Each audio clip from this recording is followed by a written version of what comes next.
오늘 저는 풍랑 속에서도 들어야 할 음성이 있다. 풍랑 속에서도 들어야 할 음성이 있다. 라고 하는 제목으로 하나님의 말씀을 증거하려고 합니다. 인생은 어쩌면 풍랑이는 바다를 항해하는 것과도 같습니다. 그래서 인생을 고해라고들 하지 않습니까? 오늘 본문은 광풍 속에서 항해하는 바울의 이야기입니다. 사도 바울은 3차 전도 여행을 통해서 수많은 이방인 도시에 복음을 증거하였습니다. 그리고 이제 하나님이 명하셨고 자신이 소원하던 로마로 가는 배를 타게 된 것입니다. 5번의 재판을 거쳐서 바울은 가이사, 즉 시저에게 재판을 받게 해달라고 자신이 항소한 것을 받아들여짐으로 로마로 가게 된 것이지요.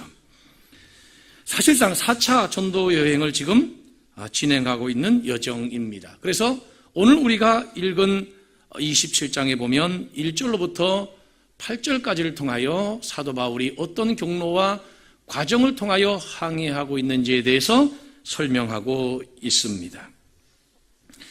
사도 바울이 탄 배는 모두 276명이 탔습니다. 그 배의 이름은 알렉산드리아입니다. 이 배를 타고 항해하던 중에 미항이라고 하는 곳에 이르게 되는데 거기에서 사도 바울이 더 이상은 항해가 어렵다라고 자신을 호송하던 책임자 백부장에게 권면하게 됩니다.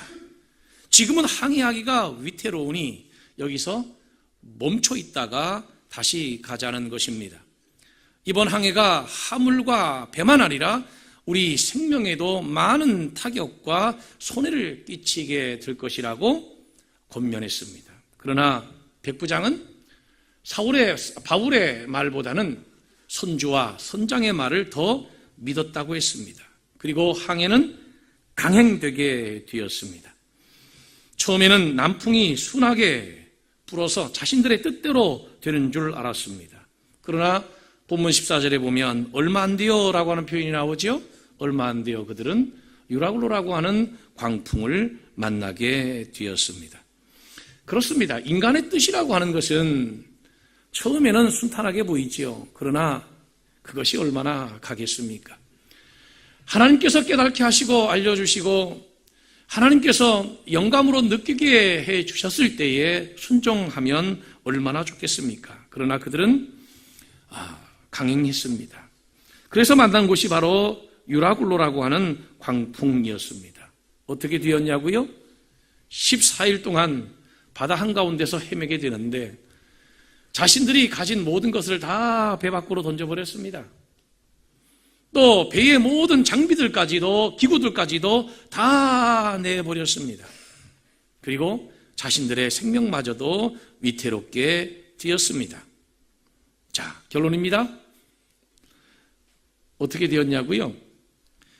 본문 20절에 보면 구원의 여망마저 없어졌더라. 구원의 여망마저 없어졌더라. 구원의 가능성과 모든 희망마저 사라진 것입니다. 276명이 꼼짝없이 바다에 갇혀서 죽음을 기다리고 있는 상태입니다. 여러분, 오늘 본문의 표현을 보면요, 남풍이 순하게 불매, 여기까지 좋았죠? 유라굴로라고 하는 광풍이 크게 일어나니 배가 밀려 바람을 맞추어 갈 수 없어 그냥 쫓겨가더니 그냥 쫓겨가고 쫓겨간 것입니다. 어쩌면 오늘 교회 나오신 여러분들 중에도 그저 쫓기다가 교회에 오신 분들도 있을 줄로 압니다. 실패의 태풍에 밀려서 세상 궁파에 밀려서 잘못된 일에 쫓기고 원치 않는 사건에 쫓기고 사업의 실패와 상업의 실패와 가정의 실패에 쫓기다가 오늘 예배 시간이 돼서 교회에 오신 분들도 계실 줄로 믿습니다. 때로 질병 때문에 고통하며 쫓기다가 오신 분들도 계시겠지요. 과연 우리는 이런 광풍 속에서 하나님의 어떠한 음성을 들어야만 하겠습니까? 바울과 276명의 선원들과 함께 제수들과 함께 광풍을 만났을 때에 주님께서 가장 힘들고 어려웠던 그 밤에 바울 곁에 서서 주의 사자가 음성을 들려주었습니다. 이것이 본문 23절입니다. 내가 곧 속한 바 곧 내가 섬기는 하나님의 사자가 어젯밤에 내 곁에 서서 말하되, 어젯밤에 내 곁에 서서 말하되. 여러분, 저는 이 구절을 참 좋아합니다. 어젯밤에 내 곁에 서서 말하되, 어젯밤에 내 곁에 서서. 할렐루야. 어젯밤에 내 곁에 섰다고 하는 말은 어젯밤에 내 곁에 서서 나를 도와주셨다는 얘기입니다. 시련을 당하고 가장 힘들고 고통을 당하던 그 고달픔의 밤에 주님께서 내 곁에 서서, 주의 사자가 내 곁에 서서 주님의 말씀을 전한 것입니다. 여러분, 성령은 보혜사형이라고 하지요. 파라클레토스. 곁에 계시는 영, 곁에서 우리를 도와주시고 상담해 주시고 깨닫게 해주시고 우리를 도와주시는 영, 바로 그분이 성령이에요. 우리 주님은 내가 너희를 결코 버려두지 아니하리라 제자들에게도 말씀하신 바가 있습니다. 사람이 힘들고 어렵게 되면 도와줄 대상을 찾기 마련이지요. 그런데 정말 힘들고 어려울 때는 아무도 우리를 도와줄 수가 없어요. 우리가 병에 걸려 죽게 되었을 때 누가 도와줄 수 있겠어요? 여러분, 사업도 좀 어려울 때 도와주는 거지, 망하는 사업은 누가 못 도와줍니다. 어떻게 도와주겠어요? 여러분들 같으면 도와줄 수 있겠어요? 정말 도움을 필요로 할 때는 사람에게 도움받을 수가 없는 것이에요. 그래서 시편에 보면 여호와께 피하는 것이 사람을 신뢰하는 것보다 낫다라고 했고, 여호와께 피하는 것이 고관들을 신뢰하는 것보다 낫다고 했어요. 할렐루야. 할렐루야. 바울 곁에 주의 사자가 서서 바울에게 하나님의 말씀을 들려주었습니다. 여러분, 오늘도 하나님은 살아계시다고 하는 사실을 믿으시기 바랍니다. 하나님이 내 곁에 서 계신 것을 우리가 진정 알고 확신할 수만 있다면 우리가 뭐가 걱정이겠어요? 종교개혁자 마르틴 루터에 관한 아주 유명한 일화가 있지요. 마르틴 루터가 종교개혁을 하다가 실망하고 낙심하고 좌절했습니다. 그때에 지혜로운 그의 아내가 까만 소복을 입고 나타난 거예요. 까만 상복을 입고 나타난 겁니다. 루터가 놀랬겠죠? 여보, 지금 뭐 하는 짓이야? 왜 상복을 입고 돌아다녀? 아니, 나는 당신이 믿는 하나님이 돌아가신 줄 알고 내가 상복을 입고 당신 앞에 나타난 겁니다. 내가 당신의 얼굴을 보면 당신이 믿는 하나님이 죽었다고 밖에 생각할 수가 없습니다. 아니, 하나님이 어떻게 죽어? 하나님이 왜 죽어? 하나님이 어떻게 죽어? 하나님이 죽지 않았으면 어떻게 당신의 모습이 지금 그런 모습으로 하고 있을 수 있습니까? 내가 볼 때는 당신의 하나님은 죽었습니다. 루터가 이 지혜로운 아내의 행동을 보면서요, 마음에 충격을 받았어요. 자극을 받았어요. 깊은 절망의 잠에서 깨어나게 되었어요. 정신을 차리게 되었어요. 그래서 끝까지 종교개혁에 승리하고 성공할 수가 있었습니다. 루터가 이때 정신을 차리면서 지어서 부른 찬양이 뭐냐면, 내 주는 강한 성이요 방패와 병기 되시니 내 힘만 의지할 때는 패할 수밖에 없도다. 이 찬양을 지어서 불렀다는 거 아니겠습니까? 여러분, 성도는 사람의 말보다 하나님의 음성을 듣는 일에 훨씬 더 익숙해져야만 합니다. 환경을 바라보는 것보다 주님의 약속을 바라보는 것에 훨씬 더 익숙해져야만 합니다. 할렐루야. 오늘 바울이 가장 힘들고 어려워했던 그 밤, 주의 사자가 바울 곁에 서서 바울에게 이렇게 말했습니다. 바울아, 두려워하지 말라.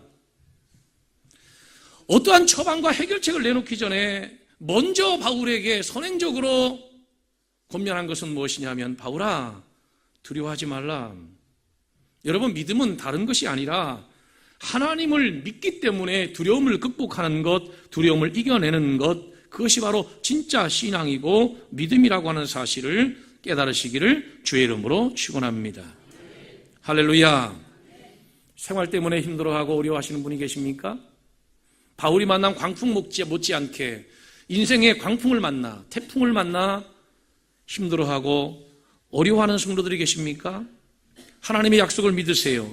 마태복음 6장 30절에 보면 우리 주님이 말씀하셨습니다. 오늘 있다가 내일 아궁이에 던져지는 들풀도 하나님이 이렇게 입히시거든 하물며 너일까 보냐. 믿음이 작은 자들아. 두려움의 문제는 두려워할 실체가 있어서라기보다도 하나님에 대한 믿음이 부족해서 생기는 일이라고 주님이 말씀하시고 계신 겁니다. D.L. 무디는 19세기에 복음으로 영국과 미국을 뒤흔들어 놓았던 아주 탁월한 복음 전도자 중에 한 사람입니다. 그가 하루는 런던에서 집회를 마치고 미국으로 돌아가는 배를 타고 대서양을 건너게 되었는데 갑자기 배가 암초에 부딪혀서 그만 물이 들어오기 시작한 겁니다. 그 배 안에는 무려 700명의 선원과 승객들이 절규하며 있었습니다. 이때 무디는 배 위에 올라가서 시편 91편 9절로 11절을 펴서 그들을 진정시키며 하나님의 말씀을 읽어주었습니다. 네가 말하기를 여호와는 나의 피난처시라 하고 지존자를 너의 거처로 삼았으므로 화가 내게 미치지 못하며 재앙이 네 장막에 가까이 오지 못하리니 그가 너를 위하여 그의 천사들을 명령하사 내 모든 길에서 너를 지키게 하심이라. 그리고 합심해서 기도하자고 했습니다. 간절히 기도했습니다. 그리고 무디는 이런 말을 남기며 혼자 들어가 잤답니다. 우리의 생명은 하나님의 손 안에 있으니 하나님께 맡기고 잡시다. 근데 무디밖에 안 잤대요. 어떻게 되는 줄 아십니까? 잠시 후에 레이크 퓨론이라고 하는 구조선이 나타나서 승객 전원을 다 구조해서 한 명의 생명도 잃지 않았다는 것입니다. 여러분, 우리가 어려움을 만나면 환경을 붙드는 사람이 있고요, 약속을 붙잡는 사람이 있어요. 환경의 세계는 우리의 손으로 만지는 세계지만 그러나 약속의 세계는 믿음의 세계입니다. 믿음은 환경을 무시하지는 않지만 환경 너머의 하나님의 약속을 굳건히 붙드는 것이 진짜 믿음인 것입니다. 영국의 장군 한 사람이 인도로 전임이 되어서 가족과 함께 인도를 향하여 항해를 떠났답니다. 그런데 항해 중에 커다란 풍랑을 만났다는 것이죠. 배가 곧 뒤집힐 지경이 되었습니다. 승객들은 모두 두려워서 벌벌 떨었습니다. 그런데 이 장군은 당황하지 않고 오히려 가족들을 안심시켰다는 거예요. 자, 어느 정도 풍랑이 잔잔해지고 진정이 되었습니다. 이 아내가 아무리 자기 남편이지만 남편을 보면서 의아해했습니다. 아니 여보, 당신이 장군은 장군이지만 이 풍랑 이는 바다 위에서 당신은 두렵지 않습니까? 그렇게 힘들고 어려운 상황에서 당신은 그렇게 정말 지나칠 정도로 차분하게 어떻게 우리를 안심시키고 진정시킬 수 있었습니까? 라고 물어봤더니 이 장군이 갑자기 칼을 빼들고 아내의 목에다가 탁 들어댔다는 거예요. 할렐루야. 아내의 목에다 들어댔다잖아요. 그리고 물어봤습니다. 여보, 이 칼 안 무서워? 이 아내가 자기 목에 칼을 들어댔는데도 웃으면서, 아니 그 칼이 당신 손에 있는데 내가 왜 이 칼이 무섭습니까? 풍랑이 하나님의 손에 있는데 무엇이 무섭겠느냐는 거예요. 풍랑이라 할지라도 그것이 하나님의 손에 있잖아요. 뭐가 그렇게 두려우세요, 여러분? 아니 믿지 않는 사람들도 이렇게 말합니다. 인명은 제천이요, 사람 목숨은 하늘의 뜻에 달려있다는 거예요. 뭐가 그렇게 무섭고 뭐가 그렇게 두려워요? 생사화복을 주관하시는 하나님의 손에 우리의 인생이 붙들려 있는데 뭐가 그렇게 두렵냐는 거예요. 바울 곁에 주의 사자가 서서 바울에게 두려워하지 말라고 했습니다.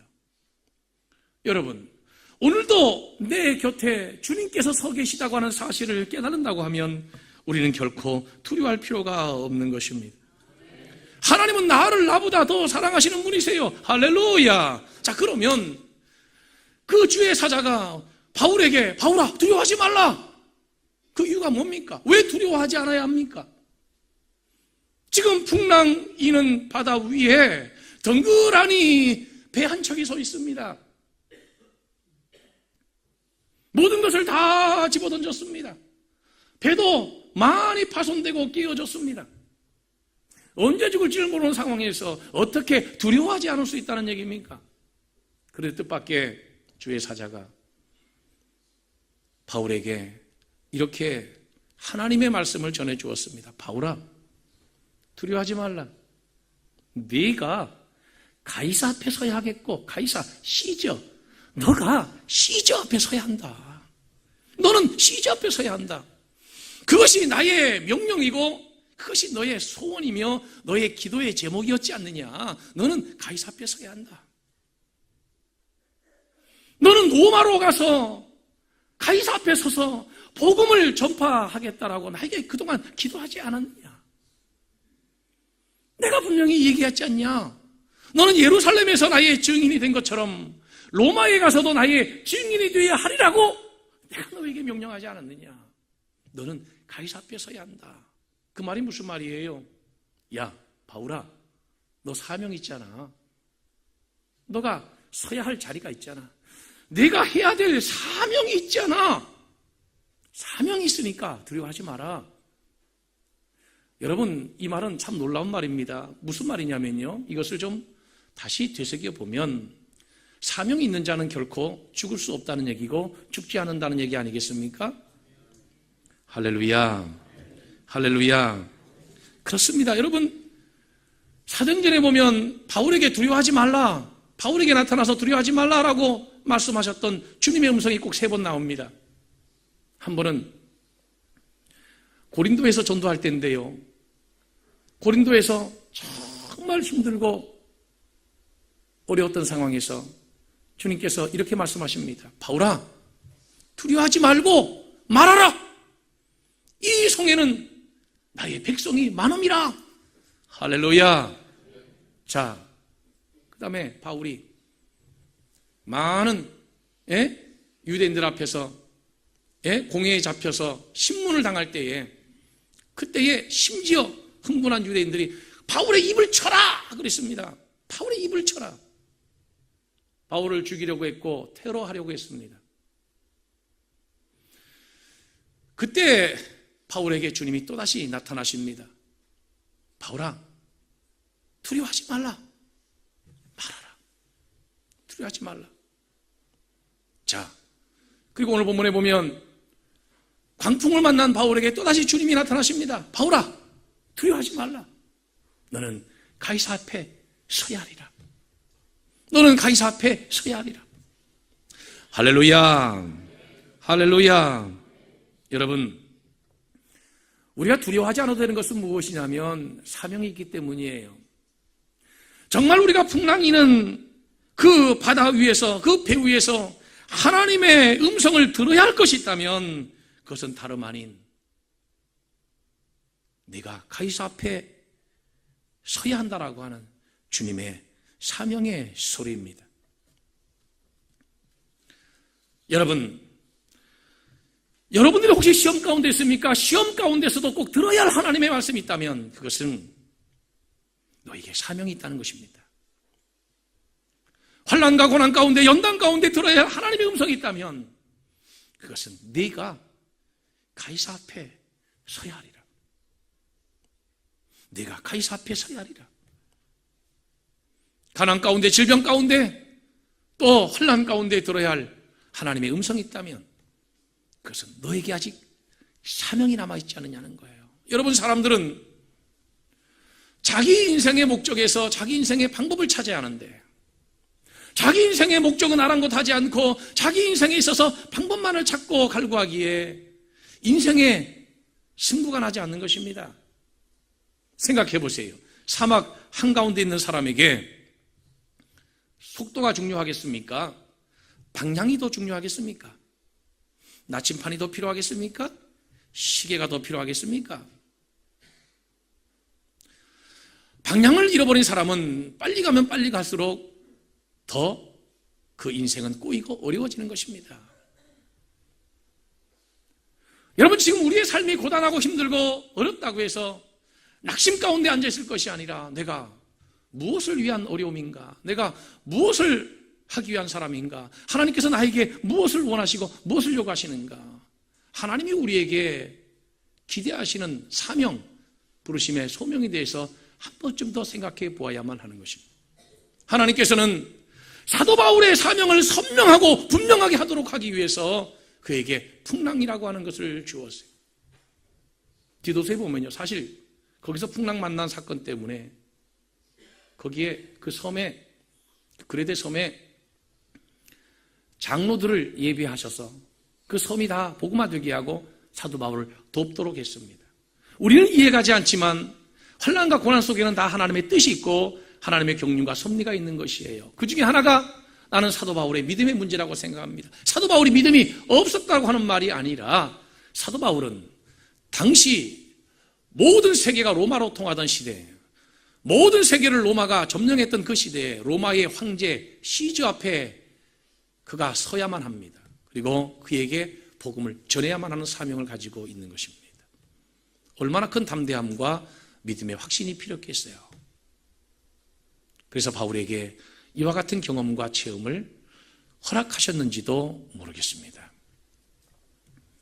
사랑하는 성도 여러분, 인생이 살만하니까 우리 머리가 복잡한 거예요. 사실은 우리 인생에 어떤 극단의 상황이 오면 우리 인생은 굉장히 간단해지는 거예요. 평시에는 우리의 머리가 복잡합니다. 그러나 우리가 인생의 극단 앞에 서 보세요. 인생의 죽음 앞에 선다든지 불치병 앞에 선다든지 시한부 인생 앞에 선다든지 우리 인생이 결코 그렇게 복잡할 일이 없어요. 제가 일부 예배 때도 그런 간증을 했는데, 제가 기도원 들어가서 20일 금식을 할 때인데 한 18일쯤 지났는가 19일쯤 지났는가 나도 모르게 골방에서 독방에서 혼자 촛부닥 앉아서 기도하다가 이렇게 기도하더라고요. 내가 하나님, 이제부터는 먹을 것만 주면 뭐든지 다 할게요. 아니, 목사가 기도를 하는데 인류와 세계 평화와 문제를 끌어안고 기도해도 현찮은데 기도하다 말고 나도 모르게 그때 되게 배가 고팠던가 봐요. 하나님, 먹을 것만 주면 제가 뭐든지 다 할게요. 그리고 내가 기도해놓고 그 기도를 내가 듣는 순간에 내가 빵 터진 거예요. 기도하다 말고 척보다 앉아서 나 혼자 어이가 없어서 웃었어요. 내가 이거 뭔 짓 하는 건가? 뭔 기도하는 건가? 여러분, 진짜 배고프니까 다른 건 하나도 생각이 안 나고 다 그동안에 시험 들었던 거, 삐졌던 거, 옹졸했던 거 다 배불러서 있었던 일이고, 밥만 주면 다 할 수 있는데 하나님, 나 이제 금식시키지 말고 밥만 주세요. 밥만 주면 뭐든지 다 하겠습니다. 물론 그 순수했던 믿음이 똑같이 유지되는 건 아니에요. 요즘에는 입장이 좀 달라져가지고 하나님, 저 옷장만 사주시면 뭐든지 다 하겠습니다. 약간 달라지긴 했습니다만은, 여러분, 사람이 극한에 빠지게 되면 참 인생이요 간단해지는데 우리 인생이 너무 복잡한 거 있죠. 왜 그럴까요? 그래서 하나님이 때로 우리에게 고난이라고 하는 보자기에 하나님의 축복과 사명을 우리에게 허락해 주시는지 모르겠습니다. 자, 말씀의 결론입니다. 제가 여러분에게 한번 묻겠습니다. 그러면 오늘 본문의 말씀은 우리에게 무엇을 말씀하고자 하시는 내용일까요? 킬케로가 절망은 죽음에 이르는 병이라고 했지요. 절망을 이겨내는 방법에 관한 말씀일까요? 아니면 셰익스피어가 이야기한 대로 불행을 고치는 약은 희망뿐이다. 희망을 갖고 살아가라. 그 말씀하기 위해서 이 말씀을 주시는 걸까요? 사실 그것은 아닙니다. 다시 말씀드립니다. 여러분, 복음서는 어떻게 예수 그리스도를 통해서 우리가 구원받을 수 있는가라고 하는 복음의 내용에 관한 것이라면 사도행전은 그 복음이 어떻게 예루살렘과 온 유대와 사마리아와 땅끝까지 전파되었는가 라고 하는 복음 전파에 대한 역사라고 했습니다. 그래서 여쭤보겠습니다. 어떻게 세계복음화가 이루어진 것입니까? 세계복음화는 성령이 주체가 되어 이루어진 하나님의 역사입니다. 오직 성령이 너희에게 마시면, 성령께서 뭐 하시는 분인가? 성령께서는 복음을 포기하려고 하는 순간 때마다 내 곁에 나타나셔서 바울아, 두려워하지 말라. 계속 말하라. 바울아, 두려워하지 말라. 그들이 너를 해하지 못할 것이다. 바울아, 두려워하지 말라. 너는 가이사 앞에, 시즈 앞에 서야 하리라. 성령이 하시는 일이 뭐예요? 복음을 멈추고 싶어 할 때마다 내 곁에 나타나셔서 바울아, 그러면 안 돼. 바울아, 복음이야, 복음을 전해야 돼. 복음이야. 복음이 좀 거칠어도 복음이야. 복음만이 영혼을 살려. 복음만이 죽어가는 영혼들을 깨울 수가 있어. 바울아, 복음이야. 복음을 생각해. 사명을 깨움으로 성령께서 복음의 사역들을 이끌어 가시더라는 거예요. 사람이 뭐냐고요? 그럼 사람은 뭐냐고요? 말씀드릴게요. 세계복음화는 어떤 사람을 통하여 이루어지는가? 세계복음화는 사도 바울처럼 풍랑 속에서도, 아니 광풍 속에서도 그가 자기가 가야 할 곳을 아는, 사명을 붙들고 놓치지 않는 그런 사람을 통해서 세계복음화가 이루어지는 것이에요. 나는 저와 여러분들이 어떠한 형편이 있는지 다 모르겠습니다. 여러분들이 어떠한 시련과 고난 가운데 있는지 모르겠습니다. 여러분들이 어떠한 시험 속에 빠져 있는지도 저는 잘 모르겠습니다. 그런데 도대체 무엇 때문에 사명을 멈추고 계십니까? 무엇 때문에 하나님이 주신 그 직분을 잃어버리고 계십니까? 가야 합니다.